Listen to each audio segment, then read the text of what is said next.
siapa yang telah remove saya daripada meeting ni? Apa yang tertekan? Okey, kita mula. Okey, berkaitan dengan teknik menjawab soalan SPM 2021. Okey, 2021. Okey. Kita lihat. Fokus kita nak dapat skor A. Okey, skor A ataupun A+. Okey, skor A ataupun A+. Okey, macam mana kita nak dapat A? Okey, kita lihat. Okey. Okey, untuk teknik ni saya lebih kepada teknik kertas 2 kertas 2. Kertas 1 tak apa sebab dia ada jawapan. Sekiranya awak baca, awak boleh jawab. Awak tak baca, awak tak boleh jawab. Itu aja dia punya formula. Okey, kita lihat bahagian struktur soalan kertas 2.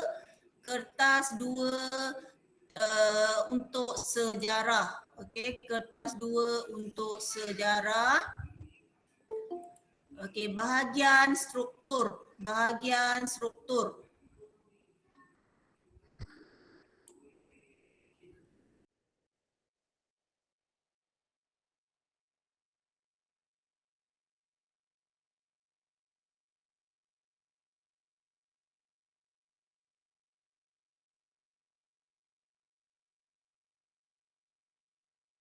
Okey, kita teruskan. Teknik penyoalan, macam mana dia menyoal awak untuk kertas 2. Okey, untuk kertas 2 kita tengok bahagian struktur. Okey, bahagian struktur ada 3 soalan. Okey, saya rasa awak semua dah tahu 3 soalan, iaitu soalan A, soalan B, soalan C. Okey, faham? A, B, C. Okey, bahagian A biasanya dia membawa markah 2. 2 markah. Okey, 2 markah di mana fakta, okey, di mana jawapan awak itu meliputi buku teks. Okey, jawapan awak itu berbentuk fakta, okey, yang boleh diperolehi dalam buku teks. Okey, bukan buku rujukan, bukan buku tuition. Okey, buku teks. Okey, 2 markah biasanya. Okey, lepas tu untuk yang B, okey, bahagian struktur untuk yang B 4 markah. Okey, 4 markah. Okey, faktanya juga daripada buku teks. Okey, buku teks. Saya ulang sekali lagi, buku teks. Okey, soalan C. Okey, soalan C biasanya soalan ini adalah berbentuk kebat. Okey, berbentuk kebat, membawa markah 4 markah. Okey, saya nak bagi tahu awak, kebanyakan murid tidak boleh menjawab soalan C ini. Bukan tak boleh menjawab, tapi tak boleh skor untuk dapat 4 markah. Kenapa? Okey, bila dia sebut kebat, awak pun fikir di luar kotak. Betul, fikir di luar kotak. Tapi faktanya jangan lari daripada fakta sejarah. Okey, jangan lari daripada soalan yang dikemukakan. Okey? Awak boleh huraikan mengikut kebat awak, mengikut kemahiran berfikir awak. Tapi fakta sebenar jangan lari. Okey? Saya tahu awak selalu dapat jawapan daripada buku tuition, dia dah bagi siap-siap dia punya main point. Okey, awak pun tulis poin-poin sahaja di bahagian C ini. Okey, awak pun tulis dash sahaja. So markah awak kalau SPM adalah kosong. Okey, kosong. Saya ulang, kosong. Okey. Awak pun dah tahu bahagian struktur ni ada 4 soalan 4 soalan, iaitu soalan 1, soalan 2 adalah daripada tingkatan 4. Okey, tingkatan 4 ada berapa bab? Tingkatan 4 ada berapa bab? Bagi tahu saya. Ada berapa bab tingkatan 4? Tingkatan 4 ada berapa bab? 7, 6, 5, 8, 10. Okey. Ada 10 bab daripada tingkatan 4. So awak kena menguasai ke 10 bab tersebut. Okey. Sebab soalan struktur, soalan 1 dan soalan 2 datangnya daripada tingkatan 4. Okey. Okey, dan untuk soalan 3 dan 4 bahagian struktur, okey, datangnya daripada tingkatan 5. Okey, tingkatan 5 awak ada 10 bab juga. Sekarang awak nak masuk bab 8. So, awak ada lagi 2 bab. Okey, 2 bab. Saya bajet nak habiskan tahun ni, tahun depan awak naik, bulan 1, bulan 2 awak dah peksa, bulan 2 tu awak dah peksa, so saya tak nak lagi mengajar, saya akan bagi awak modul dan latihan sahaja. Okey. Okey, next kita tengok kita tengok bentuk soalan. Okey, contoh tengok bentuk soalan bahagian struktur. Ini bukan soalan PPT ini bukan soalan PPT. Ini contoh. Okey, pembinaan ciri-ciri negara bangsa berlaku sejak perkembangan kerajaan alam Melayu. Okey, ini bab 1 tingkatan 4. Okey, bab 1 tingkatan 4. Nyatakan 3 buah kerajaan alam Melayu yang telah mempunyai ciri-ciri negara bangsa. Okey, bila dia dah buat macam ni, 1, 2, 3, so awak bagi direct terus soalan tersebut. Tidak perlu huraian, tidak perlu contoh dan seumpamanya. Terus saja bagi 3 buah kerajaan yang awak tahu. Okey. Nyatakan ciri-ciri negara bangsa kerajaan alam Melayu. Dia tanya ciri-ciri negara bangsa. Ada berapa ciri-ciri negara bangsa yang awak tahu? Okey, dia nak 3 markah. Okey, bila dia nak 3 markah, maksudnya awak bagi 3 fakta. Okey, 3 fakta ada huraian. Okey, 3 fakta ada huraian. Ciri-ciri negara bangsa ada 4. Dia nak 3 markah. Okey, awak bagi lebih tak apa, kurang jangan. Okey, lebih tak apa, kurang jangan. Okey, yang ketiga, siapa tak faham boleh tanya saya buat slow-slow ni.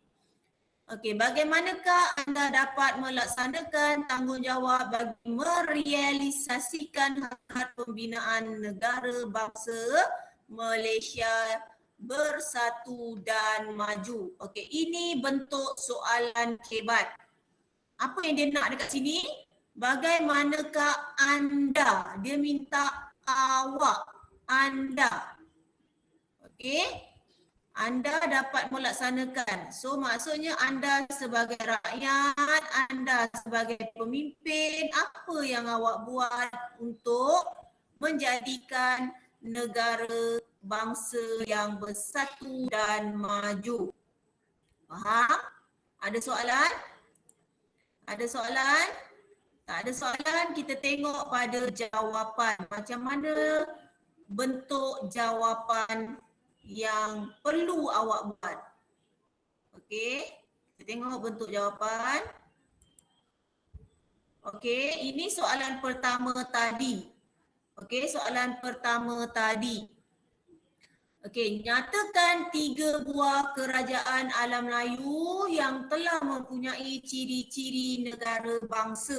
Yang telah mempunyai ciri-ciri negara bangsa. Okey, dia ada 8 negara. Okey, 8 kerajaan, 8 negara pula. 8 kerajaan, dia nak 3 sahaja. Okey, biasanya soalan untuk struktur dia tak minta banyak, 3 ataupun 4 sahaja. Okey. So dalam kepala awak, apa-apa contoh awak kena ingat sekurang-kurangnya 5. Okey, sekurang-kurangnya 5. Okey. Okey, contoh 3 buah kerajaan alam Melayu yang telah mempunyai ciri-ciri negara bangsa. Okey, dia jawab Funan, Champa, Kedah Tua. Ingat, dia dah buat nombor 1, 2, 3. So masukkan je jawapan awak dekat situ. Okey, tengok saya dah buat. Jawapan perlu ringkas, padat. Okey, tidak perlu membuat ayat berlapis. Okey, maksudnya kat sini awak boleh tambah isi. Dia ada 8. Awak nak buat 8 pun tak apa. Okey? Sebab markah tidak akan dipotong dan juga markah tidak akan ditambah. Okey. Markah tetap 3. Itu adalah markah penuh dia. Okey, kalau awak ingat 3 buah kerajaan alam Melayu selain daripada Funan, Champa, Kedah Tua. Okey, ada negara pula. Ada kerajaan-kerajaan lain lagi seperti Gangga Negara, Sriwijaya, Angkor, Majapahit. Okey, Angkor dan Majapahit. Okey, itu contoh-contoh kerajaan yang agung semasa kerajaan alam Melayu. Awak tak ingat nama Funan, awak tak ingat nama Champa. Yang paling awak ingat masa awak belajar adalah Kedah Tua, Sriwijaya, Majapahit. Itu mesti awak ingat, betul tak? Okey, kerajaan Kedah Tua, Sriwijaya, Majapahit. Kalau awak ingat tingkatan 4, itu adalah kerajaan-kerajaan maritim. Okey, di mana kerajaannya duduk di pesisir pantai. Okey, kita tengok soalan B. Okey, soalan B pun direct daripada buku teks. Okey, bagus Tan Zeng Hong. Okey, direct daripada buku teks. Okey, saya dah screenkan dia dekat tepi ni. Mana nak dapat jawapan? Dia ada dalam muka surat 4 bab 1 buku teks. Okey, nyatakan ciri-ciri negara bangsa kerajaan alam Melayu. Okey, nyatakan ciri-ciri negara bangsa kerajaan alam Melayu. Jangan pandai-pandai buat dash. Pandai. Putri Tan Zeng Hong. Okey, awak nyatakan tu hanya fakta. Okey, hanya fakta sahaja. Okey, kita tengok Ingat, saya dah berapa kali kata jangan pandai-pandai buat dash kalau you tak buat. Okey, kalau awak salah jawab pun kemungkinan awak dapat 1 markah ataupun 2 markah disebabkan awak buat dash terus kosong. Pandai kan? Okey, faham. Okey, jawab dalam bentuk ayat. Dalam bentuk ayat. Ini saya dah letakkan dekat bawah. Okey. Ini yang perlu awak ingat sampai bila-bila selagi awak tak habis SPM. Okey, jawab dalam bentuk ayat. Okey, buat ayat yang berlapis. Maksudnya berlapis kat sini adalah huraikan. Okey, sama seperti dalam BM. Okey, sejarah dan BM tidak dapat dipisahkan. So, mesti ada ayat majmuk. Sama macam BM. Sebab tu sejarah dan BM wajib lulus. Okey, bina ayat lengkap macam esei pendek. Esei pendek tu contohnya macam ulasan dan ringkasan. Okey, jawab penuh seperti dalam soalan kefahaman. Okey. pada soalan itu adalah sangat penting. Awak buat bentuk ayat yang menarik itu adalah penting. Bukan BM saja sejarah pun sama. Jangan buat poin-poin penanda tak faham. Poin-poin tu apa? Okey, next kita tengok macam mana awak nak jawab. Okey. Ciri-ciri negara bangsa kerajaan alam Melayu ialah ambil balik ayat ini. Okey, ambil balik ayat soalan. Okey, ciri-ciri negara bangsa kerajaan alam Melayu ialah raja. Siapa raja? Awak cakap raja je, markah tak lengkap. Okey, markah awak tidak lengkap. Sebab tu ada yang mempersoalkan, jumpa cikgu-cikgu balik. Cikgu, saya betul lah saya jawab ni raja, undang-undang, wilayah pengaruh, rakyat. Kenapa cikgu tak dapatkan saya 3 markah? Sekarang awak tahu kan kenapa awak tak dapat markah penuh. Okey, ini cara nak dapat markah penuh. Okey, ciri-ciri negara bangsa kerajaan alam Melayu ialah raja. Ini adalah fakta. Saya dah tandakan ayat. Ini adalah fakta. Okey. Yang menyokong fakta awak itu adalah huraian. Awak ambillah huraian sikit daripada buku teks tu. Okey, raja yang menjadi tunggak utama negara. Okey, awak boleh juga ambil. Okey, awak dah tulis raja. Raja mempunyai kedudukan yang diperkukuhkan dengan sistem pentadbiran. Okey, awak tak nak tulis tunggak, awak nak tulis lain. Okey, awak nak tulis kedudukan. Raja dibantu oleh para pembesar, boleh. Janji awak menerangkan siapa raja tu. Apa fungsi dia? Kenapa dia wujud? Boleh. Okey, tapi yang ini tidak memerlukan contoh sebab ini struktur. Kalau dalam esei awak kena bagi contoh. Contohnya Raja Champa dianggap sebagai pemerintah yang suci yang dikaitkan dengan Dewa Siva.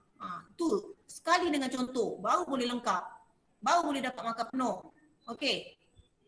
Lepas tu dia ambil fakta yang kedua. Selain itu, ada kata hubung kat sini. Okey, selain itu, undang-undang yang dilaksanakan bagi kesejahteraan rakyat. Okey, fakta dia undang-undang. Okey, yang dilaksanakan bagi menerangkan bagi kesejahteraan rakyat itu dia menerangkan apa itu undang-undang. Okey, menerangkan apa itu undang-undang. So, jadi saya dah kata banyak kali, awak anggap pemeriksa tu memang tak tahu langsung. Okey, tak tahu langsung tentang sejarah ni. So memang awak kena terangkan sampai dia tahu. Okey. Okey, seterusnya wilayah pengaruh. Okey, wilayah pengaruh. Pemeriksa tu kata, apa wilayah pengaruh tu apa? Okey, wilayah pengaruh yang menjadi kawasan kediaman rakyat. Oh, wilayah pengaruh tu rupanya kediaman rakyat ataupun tempat duduk ataupun tempat tinggal rakyat. Oh, barulah tahu. Maksudnya baru orang boleh tahu. Kalau awak cakap wilayah pengaruh je, orang tak tahu. Kalau orang kampung lagi tak tahu wilayah pengaruh tu apa. Kan? Okey. Lepas tu akhir sekali rakyat.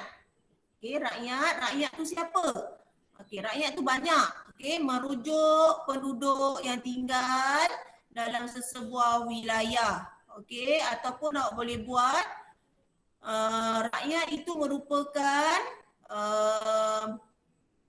penduduk yang setia kepada raja dan tidak boleh merdahaka ataupun merdahaka kepada siapa? Kepada raja. So orang faham dah rakyat tu siapa. Kalau awak cakap akhir sekali rakyat, tak tahu apa cerita. Sebab ramai murid yang jawab ciri-ciri negara bangsa kerajaan alam Melayu ialah raja, koma. undang-undang, koma, wilayah pengaruh, koma, dan juga rakyat. Baru ada kata hubung, dan juga rakyat. Itu dapat markah 1 je lah. Okay, itu dapat markah 1. Kalau kat sekolah ni cikgu kesian, bagilah 2. Sepatutnya dalam SPM 1 je bagi awak. Okay, faham? Okay, next section kita tengok yang nombor 3 tadi. Nombor 3 soalan kebat, betul? Okay, bagaimanakah anda dapat melaksanakan tanggungjawab bagi merealisasikan hasrat pembinaan negara dan bangsa Malaysia yang bersatu padu? Okey, dia tanya bagaimana. Bila bagaimana tu merupakan cara. Apa cara yang awak lakukan? Apa tanggungjawab awak? Okey, untuk mencapai hasrat. Merealisasi ni maksudnya mencapai hasrat. Menjadikan matlamat awak tu realiti.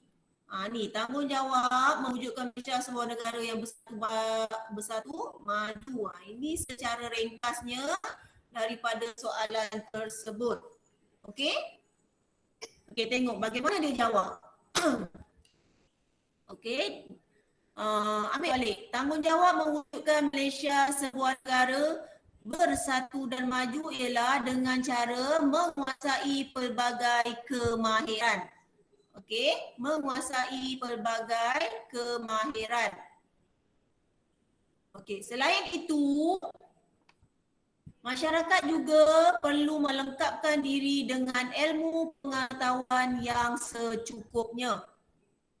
Okey, nak menguasai pelbagai kemahiran, awak perlu ada ilmu. Kalau awak tak ada ilmu, macam mana awak nak kuasai kemahiran automobil ke, kemahiran nak jadi doktor ke, kemahiran nak jadi engineer ke, nak jadi cikgu ke. So awak kena ada ilmu. Nak dapat ilmu, awak kena belajar. Faham? Okey, itu uraian dia. Fakta dia yang atas. Okey. Seterusnya, rakyat mesti bersatu padu. Okey, kita ambil balik. Tadi dia kata pembinaan negara dan bangsa Malaysia yang bersatu.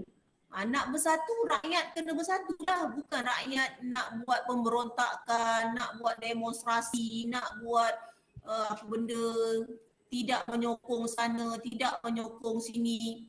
Okay, jadi tidak bersatu. Pokok pangkal sini rakyat perlu bersatu padu. Okay, dalam melaksanakan tanggungjawab masing-masing. Maksudnya semua rakyat perlu bersatu padu, ada tanggungjawab masing-masing. Okey. Kita guna lagi ayat kata hubung. Di samping sentiasa bersikap kreatif dan inovatif. Ini sokongan kepada ayat bersatu padu tadi. Bersatu padu tu bukan bersatu padu je, kita perlu kreatif dan inovatif. Baru boleh dapat lahirnya negara maju. Okey, kalau kita bersatu padu je pun tapi tak ada inovasi, tak ada kreatif, okey, nak membangunkan negara, tak guna juga. Macam tu juga kita punya kelas PDPR ni, cikgu kena kreatif, macam-macam cikgu kena belajar. Okey, nak suruh awak hadir kelas PDPR, bagi lagu lah, bagi video lah, bagi YouTube lah, bagi link sana, link sini. Kena ada kreatif. Okey, seterusnya mengurangkan karena birokrasi dalam sebarang bentuk urusan. Apa maksud birokrasi kat sini? Okey, birokrasi ni contohnya kalau orang tu je. Orang lain tak dapat. Bila contohnya Tan Zeng Hong jadi ketua. Contoh Tan Zeng Hong. Tan Zeng Hong jadi ketua, lepas tu Tan Zeng Hong pun ambil adik dia, abang dia. Lepas tu sepupu sepapat awak yang bekerja. Tak boleh macam tu. Okey? Okey. Faham tak? Dengan arti kata lain, kroni. Tak boleh macam tu. Bila ada kroni, jadi itu yang bersatu. Awak bersatu dalam kelompok awak sendiri, tapi awak tak bersatu dengan dunia luar, dengan orang lain. Tak boleh. Okey, akhir sekali mengeratkan hubungan diplomatik dengan semua negara. Ini penting Nak jadi negara maju, nak jadi sebuah negara yang bersatu, kita dah ada bersatu dah betul. Okey, kita nak jadi negara maju, kita perlu ada hubungan diplomatik dengan negara-negara maju juga. Okey, contohnya kita ada hubungan dengan Europe, ada hubungan dengan Jepun. Kalau kita tak ada hubungan diplomatik, kita tak dapat vaksin, betul? Contohnya kita mendapat sumbangan vaksin daripada Amerika, daripada Jepun. Itu semua negara-negara maju. Bayangkan kalau kita tak ada hubungan diplomatik. Okay? Siapa nak bantu kita? Sebab kita ni bukan negara maju, kita negara membangun lagi. Kita tak ada modal, kita tak banyak duit macam mereka. Sebab tu vaksin ramai lagi yang belum dapat. Okay? So kita perlu ada hubungan diplomatik. Jadi dia tolong kita. Itu pentingnya hubungan tersebut. Okey, selain itu juga kalau kita tengok hubungan diplomatik menggalakkan pelabur asing melabur dalam sektor ekonomi. Pelaburan. So dia melabur kat negara kita. Okey, jadi kita dapat keuntungan. Hasil daripada pelaburan tersebut, ekonomi negara kita pun terjamin. 4 markah. Okey, kalau awak tengok, awak boleh jawab tak macam ni? Tak kan? Awak terus bagi poin je, koma, dan. Koma, serta. Habis. Tak boleh macam tu. Ada fakta, ada huraian yang melengkapkan fakta awak, ada kesimpulan. Okey, ada kesimpulan. Akhir sekali dapat mengeratkan hubungan diplomatik. Okey, dia sokong dia punya cerita-cerita yang atas. Dia sokong dia punya fakta yang disebut yang disebut di atas. Okey? Okey, next kita tengok, saya ambil contoh satu je daripada bahagian A, struktur. Kita tengok bahagian B Okey, untuk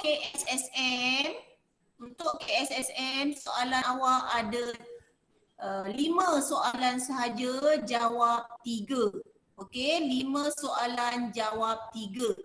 Berbanding dengan tingkatan 5 tahun lepas, last batch KBSM. Okey, dia ada 7 soalan. Okey, 7 soalan jawab 3. So dia ada banyak pilihan. Awak tak ada banyak pilihan. Awak ada 5 soalan, awak ada kena wajib jawab 3. So awak kena buang 2 soalan tu saja. Okey, yang lain awak kena ambil. Okey, kita tengok soalan esei sama juga. Dia ada A, ada B, ada C. Tapi markahnya adalah 20 markah setiap soalan. So 3 soalan 60%. Okey, 60%. Okey, ini pembahagian markah dia. Kebiasaannya. Okey, kebiasaannya soalan A tu 4 markah. Semua daripada buku teks. Okey, soalan B 8 markah pun dari buku teks. Okey, soalan C. Soalan C 8 markah. Hebat. Fakta, huraian, contoh, inference. Ingat mesti ada 4. Fakta, huraian, contoh, inference. Faham? Mesti ada 4 tu. Okey. Ada juga soalan yang dibagi untuk A 6 markah. Okey, untuk B 6 markah. Tapi untuk C memang 8 markah. Okey? Awak kena jawab 3 soalan. So 8 kali 3, 24. Okey, pastikan awak boleh skor 24 markah dekat bahagian Kebat. Okey? Kalau awak dapat 8 markah dekat sini, dekat bahagian 8 ni awak dapat 5. Okey, yang ni awak dapat 2, dapat berapa markah? 8 campur 5 campur 2, berapa? untuk soalan yang membawa markah 20 tersebut. Okey. Okay, kalau tadi bahagian struktur ada 4 markah. 4 kali 4, 16. Okey, 4 kali 4, 16. Awak dah ada dalam tangan untuk jawab kebat 16 markah. Okey, 8 kali 3, 24. 8 kali 3, 24 itu soalan esei. So dalam tangan awak ada 40 markah. Okey, 40 markah tu dah lulus. Untuk kertas 2. Itu tak termasuk lagi soalan-soalan yang lain. Takkan soalan-soalan yang lain ni awak dapat kosong aja semua. Tak kan? Mesti awak boleh jawab sekurang-kurangnya 1 markah daripada 4, 8 markah ni awak dapat 5. Okey lah tu. Kan? Kita tengok contoh soalan. 6.3 menangani ancaman komunis. Okey, ini adalah soalan tingkatan 4. Okey, tingkatan 4 bab 6. Bab 6 menangani ancaman komunis. Okey, dia bagi awak statement. Kegiatan komunis menjadi ancaman kepada keselamatan negara sejak sebelum merdeka. Okey, sejak sebelum merdeka. Statement dia. Dia bagi awak clue. Okey, soalan. Buktikan usaha kerajaan dalam menangani ancaman komunis selepas pembentukan Malaysia. Okey, selepas pembentukan Malaysia. Dalam soalan SPM tak adalah dia buat muka surat macam ni. Ini saya nak memudahkan awak nak rujuk buku teks. Nak mengatakan bahawa soalan-soalan SPM datangnya daripada buku teks. Okey, saya ingatkan lagi. Buku teks. Siapa yang tak ada buku teks, yang dah hilang buku teks, okey, boleh beli online buku teks. Saya pun beli buku online sebab buku saya kat sekolah. Okey. So kita tengok dia kata bab 6 muka surat. Bab 6 muka surat 152. Sekejap saya pun silap kat sini. 152 bukan situ. Okey, 152.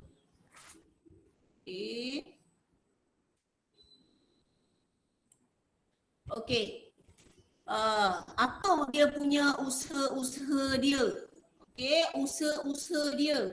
Ada berapa usaha-usaha dia? Nanti kita tengok Kita tengok apa usaha-usaha yang dilakukan oleh kerajaan dalam menangani ancaman komunis.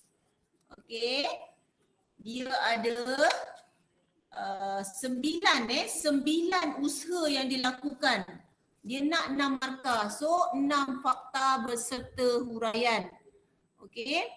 Okey, kita tengok lagi. Apakah yang anda dapat taksirkan apabila membaca berita tentang Tugu Negara diletupkan? Apa yang awak dapat taksirkan? Apa yang awak dapat andaikan? Okey. 6 markah. Okey, persefahaman antara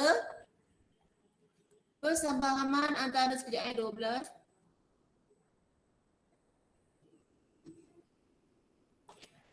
Ni saya silap ni. Okey. Okey, persefahaman antara kaum menjadi unsur penting bagi negara yang berdaulat. Berikan hujah anda. Bila dia kata hujah, maksudnya dekat sini awak kena buat huraian lengkap macam awak buat bahasa Melayu. Awak buat karangan bahasa Melayu 8 markah kan? 8 markah. Kat sini dia bagi awak 2 soalan kebat. Okey. Tapi yang ini ada dalam buku teks. Kita tengok soalan dia. Bagi saya save sekejap. Saya pun tersilap type. Okey, kita tengok jawapan. Dia tanya, buktikan usaha kerajaan dalam menangani ancaman komunis selepas pembentukan Malaysia. Muka surat salah lagi, 152. 152. Okey. Kita tengok apa usaha-usaha kerajaan. Okey, usaha-usaha kerajaan.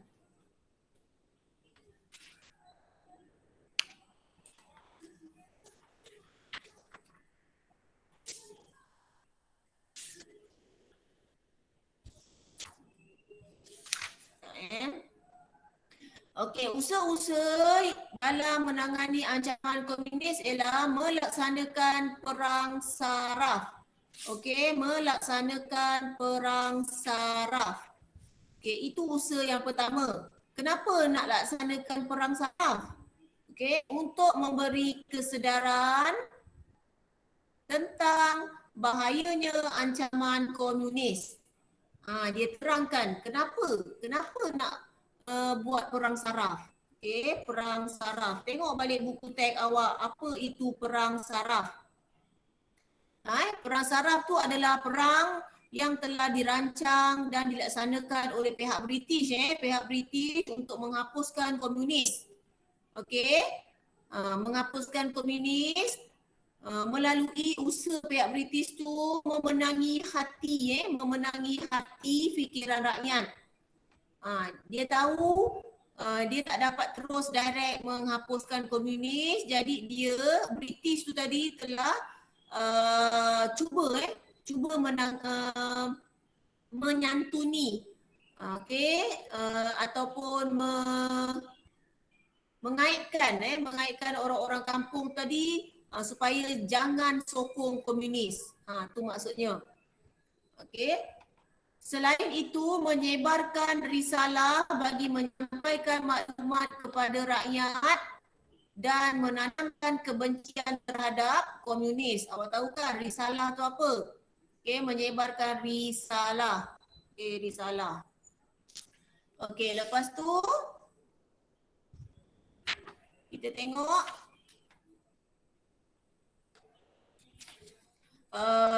selain itu mengisytiharkan kawasan putih. Mengisytiharkan kawasan putih. Okey, apa itu kawasan putih? Okey, kawasan putih. Kawasan hitam ada, kawasan putih ada. Okey, kawasan putih ialah kawasan yang diisytiharkan bebas, bebas daripada ancaman komunis. Okey. Okey, lepas tu serta menawarkan pengampunan kepada komunis. Itu salah satu usaha. Selain dia isytiharkan kawasan putih, kawasan yang bebas daripada komunis, kalau kawasan hitam, maksudnya kawasan tu memang penuh dengan komunis. Dia ada kawasan hitam, kawasan putih. Tengok balik buku teks awak. Okey, lepas tu kerajaan juga menjalankan operasi ketenteraan iaitu operasi Hammer. Tengok balik buku awak. Operasi Hammer ni diteruskan diteruskan juga dengan operasi Rescom. Operasi Sri Aman. Dia ada tiga operasi yang dilakukan di Sabah dan Sarawak. Tengok balik. Okey. Usaha yang seterusnya ialah memenangi hati dan fikiran rakyat melalui strategi iaitu dikenali sebagai POINT, iaitu kerjasama pasukan keselamatan, ahli politik dan agensi kerajaan. Ini penting, kerjasama sempadan. Okey, kerjasama sempadan tu maksudnya kita tutup sempadan. Contoh kita sempadan dengan Thailand. Okey, kita tak kasih komunis masuk dekat negara kita. Kita kerjasama dengan pihak Thailand, negara Thailand supaya tutup sempadan. Sana tutup sempadan, sini tutup sempadan. Okey. Bila dah macam tu, secara tidak langsung PKM, Parti Komunis Melayu bersetuju membubarkan unit bersenjatanya. Okey, maksudnya PKM ni tadi dia rasa dia tak boleh lawan, so dia bubarkan unit senjatanya. Tengok balik. Okey, ni contoh. Okay, next kita tengok soalan 2. Soalan 2 tadi, apakah yang anda dapat tafsirkan yang dapat tafsirkan apabila membaca berita tentang tugu negara diletupkan? Apa perasaan awak? Apa yang awak boleh nilai sekiranya tugu negara yang ada dekat Tasik Perdana Kuala Lumpur tu, pernah pergi tugu negara tak? Satu ketika dahulu pernah diletupkan oleh pihak komunis. Okey, pihak komunis. Okey, guna ayat tu balik. Ambil balik soalan punya ayat ni. Okey. Dia tanya apakah yang anda, so awak tukar anda ni kepada saya. Ayat tu kena cantik. Tafsiran saya apabila membaca berita tentang tugu negara diletupkan ialah telah menjatuhkan imej negara yang berdaulat. Ini menjatuhkan imej itu adalah fakta. Kerana tugu negara sebagai lambang identiti. Ini huraian. Lambang identiti negara kita iaitu lambang perjuangan rakyat melawan penjajah. Okey, ini adalah huraian. Okey, kenapa dia menjadi lambang identiti? Sebab lambang itu adalah lambang perjuangan. Jadi kita tengok kalau kita pergi tugu negara tu patung-patung askar patung-patung askar. Okey, ada yang terbaring, ada yang pegang bendera Malaysia. Okey. Selain itu, dia juga menggambarkan sikap komunis yang bencikan kerajaan. Okey, bencikan kerajaan. Itu dia punya fakta. Okey, bencikan kerajaan. Macam mana awak nak huraikan? Di mana rakyat berasa amat sedih dengan peristiwa ini. Kenapa rakyat sedih? Kenapa rakyat sedih? So awak huraikan sebab tugu negara merupakan harta rakyat ataupun negara. Apa kaitannya tugu negara menjadi harta? Dia bukannya barang kemas ke ataupun emas ke ataupun belian ke. Itu di mata orang yang tak ada semangat patriotisme. Okey, kalau ada semangat patriotisme, dia anggap perjuangan lepas itu adalah harta.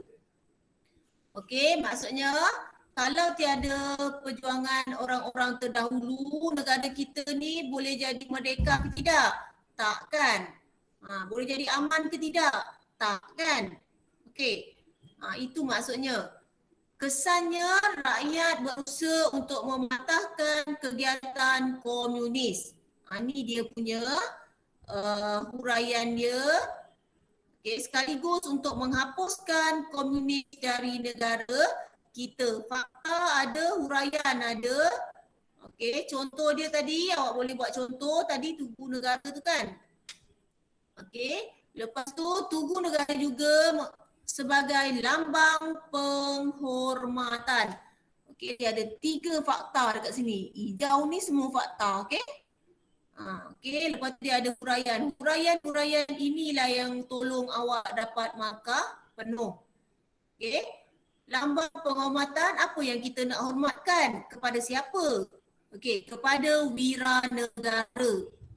Okey, di mana mereka diterkorban dalam perjuangan untuk mempertahankan negara. Okey, ada fakta, huraian, contoh. Contohnya tadi wiranegara tu. Okey. Peristiwa letupan tugu negara sebagai satu pengkhianatan kepada negara. Okey, itu dia punya huraian. Okay, kalau awak tengok ada banyak lagi bagaimana komunis-komunis ni cuba nak sabotaj kita. Selain daripada dia sabotaj jalan kereta api, dia bunuh ketua polis negara dulu. Tengok balik buku teks. Okey, C, persefahaman antara kaum menjadi unsur penting bagi negara yang berdaulat. Okey, berikan hujah anda. Okey, berikan hujah anda. Ini pun saya silap. Okey. Okey, apa dia persefahaman? Okey, kita buat kat sini.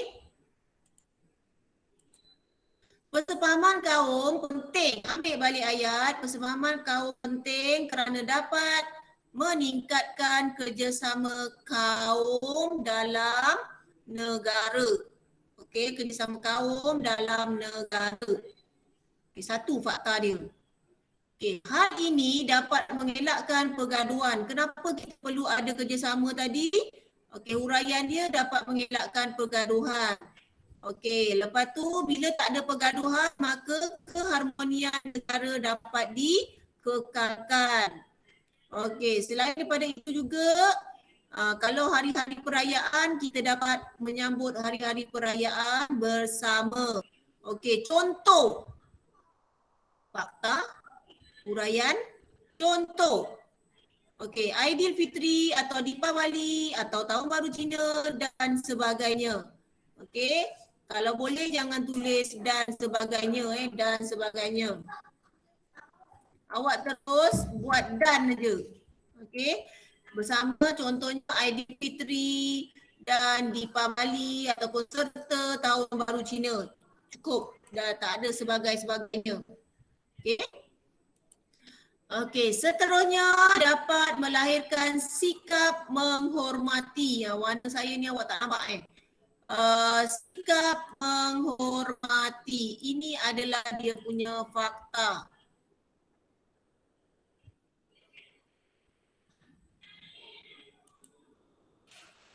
Okey, sikap menghormati. Macam mana awak nak huraikan fakta awak tu? Okey, macam mana nak uraikan antara kaum? Ini dapat meningkatkan kerjasama dalam negara. Okey, di mana semua kaum ini dapat melakukan aktiviti. Kita saling menghormati. Okey, contohnya kita duduk dalam satu taman. Kalau kita tak bergaduh dalam satu taman tu, okey, kita adakan gotong royong ke, adakan sukan tahunan untuk taman kita ke. So kita boleh buat aktiviti tu bersama. Okey? Okay, ini saya dah bagi contoh. Contohnya gotong royong, hari keluarga. Okey, so ini dia punya inference.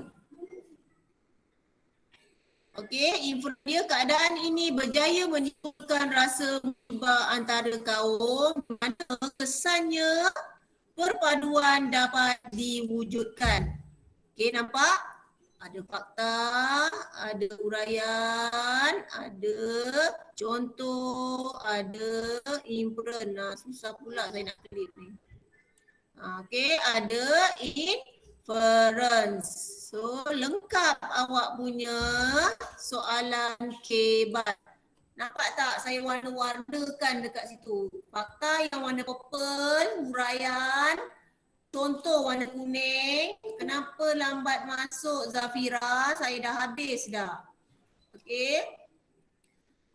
Ingat yang warna purple adalah fakta. Warna merah itu adalah huraian. Warna kuning adalah contoh. Warna hijau adalah inference. Nampak tak beza dekat situ? Nampak jawapan ni pendek tapi dia padat. Cukuplah. Okey, awak dah dapat 2 isi. Lepas tu awak huraikan lagi. Cukuplah 8 markah. Nampak macam tu. Tapi itu kalau awak yakin. Awak yakin awak bagi 2 tu dah betul. Okey, awak yakin dengan 2 fakta awak tu betul. Saya galakkan dari dulu, kini dan selamanya. Okey, saya galakkan awak jawab, awak bagi fakta lebih. Okey, bagi fakta lebih. Sebab tu saya selalu cakap dengan saya punya murid, saya punya student. Kalau boleh, kalau nak jawab soalan 8 markah ni, kalau tulisan awak tu besar-besar, jawab separuh daripada kertas kajam tu. Separuh daripada kertas kajam tu. Maksudnya awak ada 4 fakta. Okey, 4 ke 5 fakta. Kalau awak tak dapat huraikan tapi fakta awak ada, sekurang-kurangnya awak boleh dapat 6 ke 7 markah, tapi tidak mungkin boleh dapat 8 markah. Okey, tidak mungkin boleh dapat 8 markah sebab cara awak jawab tu tidak memenuhi kriteria menjawab soalan KBAT SPM. KBAT SPM dia mesti ada 4 ni. Fakta, huraian, contoh, inference. Akhir sekali inference. Awak satu perenggan, satu fakta. Ingat saya lupa nak cakap. Satu perenggan, satu fakta. Jadi nampak. Satu perenggan, satu fakta, huraian, contoh. Okey, perenggan lain. Fakta, huraian, contoh. Perenggan lain. Fakta, huraian, contoh. Contoh awak nak buat 4 fakta kan. Okey, ada 4 perenggan. Okey, ada 4 perenggan. Kalau lagi cantik, perenggan yang kelima tu adalah inference. Faham? Perenggan kelima itu adalah inference. Jadi awak memudahkan kerja pemeriksa. Pemeriksa senang nak tanda paper awak. Dia pun tak pening kepala. So dia boleh bagi markah bagus dekat awak. Ada soalan? Ada soalan? Tak ada? Tak ada. Alright, faham Saya tak ulang lagi ni. Lepas ni saya akan bagi awak latih to be berkaitan dengan KBAT sahaja. KBAT. Okey. Faham Okey, kita masuk bab 8 sikit. Boleh? Boleh bertahan lagi tak?